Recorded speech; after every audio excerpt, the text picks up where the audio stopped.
औज़ुबिल्लाहिमिनश्शैतानिर्रजीम बिस्मिल्लाहिर्रहमानिर्रहीम। My dear student, अस्सलाम वालेकुम।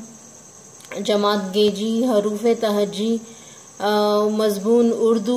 कल हमने अलिफ से तक हरूफ तहज्जी किए थे। आज का जो हमारा आज हम जो है वो जीम से खे तक हरूफ तहज्जी करेंगे। उनको लिखना और उनकी आवाज़ कैसे निकाली जाती है वो करेंगे। आज हमारी जीम खानदान से चारों हरूफ हैं। आज जो हम 4 हरूफ कर रहे हैं वो चारों जीम खानदान से है।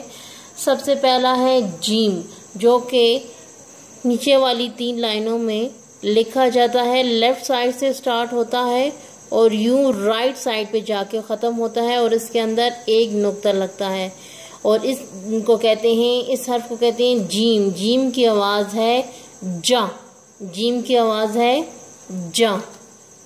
अगला हमारा हर्फ है जो कि जीम खानदान से है। दूसरा हर्फ है, इसको कहते हैं जीम की तरह ही लिखा जाता है और इसके अंदर एक नहीं बल्कि 3 नुक्ते लगाए जाते हैं। इसको कहते हैं चे। इस हर्फ को चे कहते हैं और इसकी आवाज़ निकलती है चा। इसकी आवाज़ है चा।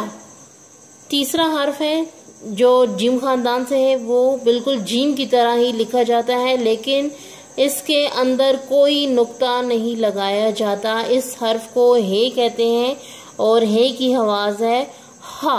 हे की आवाज़ है हा।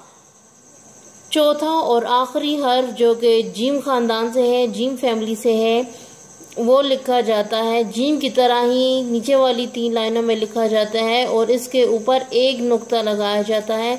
इस हर्फ को खे कहते हैं और खे की आवाज़ है खा। खे की आवाज़ है खा।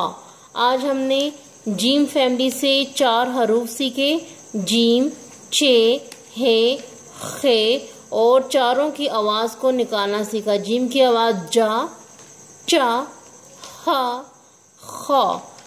आपने इसी तरह अपनी उर्दू की नोटबुक में इन चारों हरूफ की मश्क करनी है और इनकी लिखाई करनी है। उम्मीद है आपको समझ आई होगी। Thank you.